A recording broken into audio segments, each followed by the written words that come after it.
Assalamualaikum warahmatullahi wabarakatuh. Alhamdulillahirrabbilalamin. Wassalatu wassalamu ala ashrafil anbiya'i mursalin Sayyidina Muhammadin wa ala alihi wa sahbihi ajma'in, amma ba'du. Puji syukur atas kehadiran Allah subhanahu ta'ala yang telah memberikan kita rahmat dan juga nikmatnya kepada kita semua. Salawat serta salam semoga tetap tercurahkan kepada junjungan kita Nabi besar Muhammad sallallahu alaihi wasallam, di mana telah memberikan kesempatan untuk bisa berdialog, berdiskusi, bertukar pikiran, dan diberikan kesehatan untuk bisa mendengarkan dan juga bisa menyampaikan materi pada hari ini.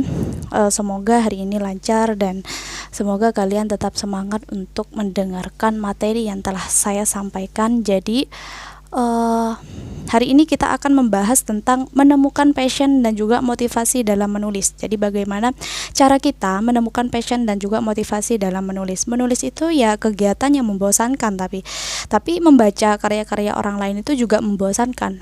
Berpikir dan juga mengetik di depan layar komputer juga bukan hanya membosankan, melainkan pula membuat badan pegal dan juga sakit kepala. Sakit kepala ya karena berpikir terlalu banyak. Tapi bagi penulis yang sudah menerbitkan banyak buku, terlebih lagi buku yang sudah bestseller gitu, menulis itu ya kegiatan yang sangat mengasikkan. Berpikir itu ya hobi mereka, dan tulisan itu menjadi media untuk mengekspresikan pikiran mereka. Bagi penulis fiksi atau novel, berimajinasi itu hal yang tidak biasa dilewatkan setiap detiknya.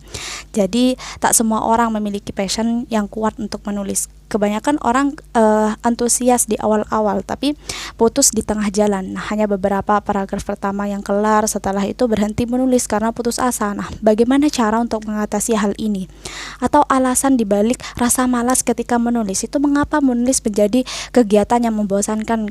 Kenapa tidak mengasikkan gitu? Karena yang pertama, kalian itu mungkin tidak punya alasan yang kuat kenapa ingin menjadi penulis di awal gitu. Tidak memiliki tujuan lah gitu.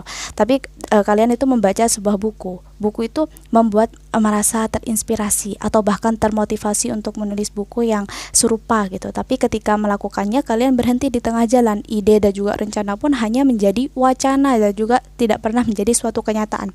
Ini kesalahan umum yang dilakukan oleh penulis-penulis pemula. Mereka tidak memiliki alasan yang kuat mengapa mereka itu menulis di saat pertama gitu, karena tidak ada alasan yang kuat gitu. Maka konsistensi menulis yang bergantung pada mood itu, ketika mood jelek maka itu berhenti menulis gitu, untuk meningkatkan motivasi menulis. Tapi harus menciptakan alasan yang kuat gitu, ya sangat kuat gitu. Apabila alasan yang ingin menjadi seorang penulis atau bestseller, maka kalian harus akan berhenti menulis ketika buku pertama itu gagal menjadi bestseller gitu. Tapi apabila alasan kalian itu ingin mengubah cara berpikir masyarakat yang masih tradisional, misalnya maka kalian itu buku kalian menjadi bestseller gitu karena kalian itu betul-betul tetap mengubah cara pikir orang-orang yang membacanya gitu. Nah, yang kedua, kalian kurang menyadari manfaat membaca dan juga manfaat menulis. Menulis itu meski hanya sekedar passion, itu sangatlah berguna gitu, bermanfaat, dan semua orang itu menyadari betul manfaatnya gitu. Mungkin kalian juga salah satu orang tersebut yang tahu gitu, mungkin tahu kalau buku itu adalah jendela dunia, tapi menyadari sepenuhnya gitu, bukan hanya mengetahuinya. Menulis itu berguna untuk memperbaiki cara berpikir. Menulis juga berguna untuk mengekspresikan ide-ide dan juga pikiran kalian, menginspirasi mereka yang butuh pandangan, membuat diri semakin pintar, luas, dan juga wawasan yang memahaminya itu bagaimana masyarakat pada umumnya itu berpikir. Tapi kalian hanya menyadari manfaat menulis secara teori, bukan dengan pengalaman. Tanpa pengalaman, menulis itu jangka waktu yang lama gitu. Manfaat dari kegiatan yang selama ini kalian lakukan akan terasa sia-sia, seolah menulis itu tidak ada manfaatnya. Tapi kalian berpengalaman, bahkan tanpa motivasi atau dorongan untuk menulis itu, kalian sering mendapatkan respon dari pembaca. Maka manfaat dari tulisan kalian itu akan semakin terasa. Semakin banyak menulis, semakin tinggi motivasi. Semakin tinggi motivasi, semakin banyak orang yang menyukai tulisan kalian. Jadi kuncinya konsekuensinya dalam menulis dan respon dalam pembaca lakukan dalam periode waktu yang cukup lama, maka akan terasa beda gitu. Bisa memulai menulis dengan seutuhnya. Nah, yang ketiga, kalian tidak berani memaksakan diri untuk terus menulis. Seperti poin yang sebelumnya, semakin banyak menulis, semakin tinggi pula motivasi dan juga inspirasi. Apabila kalian tidak ada ide-ide segar untuk menulis, ya maka memaksakan diri untuk menulis itu cara terakhir untuk mendapatkan ide menulis. Berpikir itu bahkan ide yang murni hanya datang dengan sendirinya, ya salah. Bagi sebagian orang yang belum berpengalaman menulis gitu, kegiatan kreatif dan ide-ide yang tidak bisa dipaksa untuk muncul, atau hal yang muncul dengan menggunakan ide yang keluar dari pikiran dengan sendirinya gitu. Nah, pemikiran yang salah itu ide yang difikirkan yang diambil dari suasana atau lingkungan sekitar gitu. Ide itu juga dapat ditarik dari masalah-masalah hidup yang belum selesai. Ide itu juga didapatkan dari masa lalu yang kelam gitu, masa depan yang diimpikan. Ide itu juga bisa diambil dari tren yang sedang gerogoti masyarakat gitu, seperti yang dilakukan oleh banyak penulis buku gitu.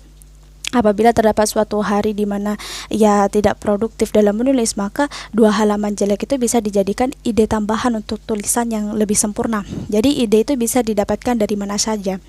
Selama pikiran jernih dan punya kemampuan untuk berpikir, ya maka ide akan mengalir dengan sendirinya. Sekalinya itu ya mengalir gitu, mengalir aja gitu. Dan juga mendapatkan ide meski ide tersebut tidak sempurna. Nah, yang selanjutnya itu menulis tidak perlu terburu-buru atau berpikirlah pelan-pelan. Jadi kalian itu menulis dengan terburu-buru, itu rasa cemas atau pikiran kalian target terbit yang tertinggal, maka lebih baik kalian berpikir dalam menulis itu lebih pelan, tenang sedikit, karena dengan hati yang gelisah, rasa panik atau takut, jadi kualitas tulisan itu menjadi lebih buruk. Jadi kalian yang hobi membaca, menulis itu jangan terburu-buru dalam menulis, ya kelihatan rasanya gitu, atau acak-acakan soalnya tidak bisa berpikir ya, meski pilihan kata, alur itu kurang jelas ya, pembahasannya itu melompat-melompat gitu, banyak pemborosan kata atau sulit dipahami ya. Untuk mendapatkan tulisan yang bagus, ya jernihkan pikiran kalian terlebih dahulu gitu. Stres itu terlalu banyak memikirkan hal-hal lain yang membuat tulisan itu menjadi kurang sempurna, jadi berakhir dengan hilangnya minat dan juga motivasi dalam menulis. Terus jarang membaca buku atau membaca karya-karya orang lain.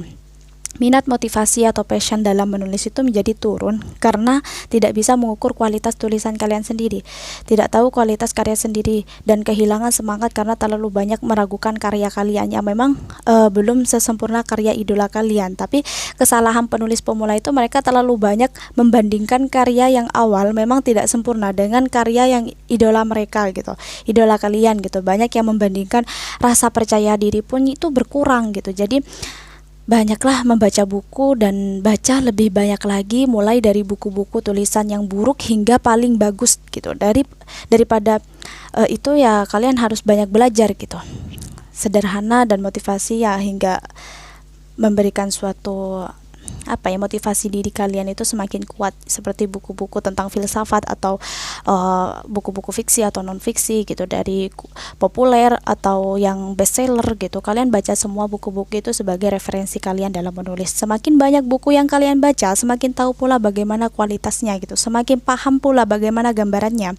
Sebuah buku yang bagus itu semakin paham pula kualitas tulisan kalian sendiri. Itu ternyata masih menentukan latihan terus menerus gitu.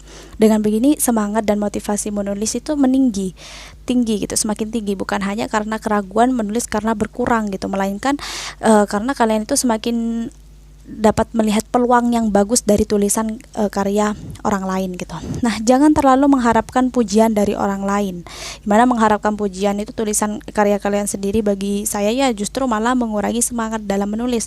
Mengharapkan orang lain itu mengatakan hal-hal baik tentang buku yang kita kerjakan, justru membuat kita malas untuk melanjutkan, karena terdapat perasaan bahwa buku kita itu sudah pasti bagus gitu, meski kita menunda-nunda dan juga melanjutkannya gitu, ketimbang mengharapkan pujian. Ya akan lebih baik untuk mengharapkan kritik, tapi berhati-hati ketika mendengar kritik, karena tidak semua kritik itu faktual dan juga akurat, dan orang itu biasanya asal-asal bicara gitu tanpa benar-benar tahu dan juga mempelajari buku yang kita kerjakan, hanya berniat menjatuhkan semangat kita gitu. Sebagai tambahan itu ya, kritikan juga harus disampaikan oleh orang yang tepat. Ingat, setiap orang itu memiliki selera buku yang berbeda-beda gitu. Apabila ada orang yang secara sekilas menyukainya gitu, bukan berarti buku kalian itu disukai, dan atau orang yang menjelek-jelekan, bukan berarti dia itu tidak suka dengan buku kalian. Makanya wawasan itu harus luas, kepercayaan diri itu harus tinggi, dan itu dibutuhkan dalam menulis, karena pada akhirnya kita sendirilah yang menentukan kualitas buku yang kalian kerjakan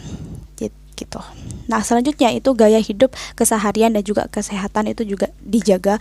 Jadi memang kurang semangat atau kurang inspirasi, itu kehilangan motivasi dalam menulis, mungkin satu-satunya penyebab gaya hidup kalian itu kurang sehat dan mempengaruhi badan serta pikiran menjadi kurang sehat. Jadi mungkin bagi kebanyakan penulis yang paling penting itu kesehatan mental, emosional juga. Mental itu ya berarti pikiran yang lebih jernih, pikiran yang jernih itu ya akan menghasilkan tulisan yang baik gitu. Sehat yang secara mental itu juga tidak cukup, tapi memperhatikan seluruh bagian tubuh kalian, karena badan dan pikiran itu tidak pernah bisa dipisahkan dan juga saling berhubungan satu sama lain. Pikiran sakit, badan kita dan pikiran itu juga sakit gitu. Makanya rajin-rajin berolahraga gitu. Maka makan minum yang cukup gitu, hindari begadang untuk hal yang tidak penting, hindari duduk yang berlama-lama di depan layar komputer gitu. Sesekali lah pergi jalan-jalan, nikmati pemandangan juga. Dan itu bukan hanya badan dan juga pikiran yang sehat, melainkan kualitas tulisan yang semakin baik, ide semakin mengalir deras tanpa kehilangan ide atau kehilangan imajinasi yang buntu gitu. Jadi kita harus menggunakan imajinasi yang liar gitu. Mungkin hanya itu yang dapat saya sampaikan. Mohon maaf jika ada kesalahan atau kekurangan, mohon maaf. Terima kasih atas waktunya. Wassalamualaikum warahmatullahi wabarakatuh.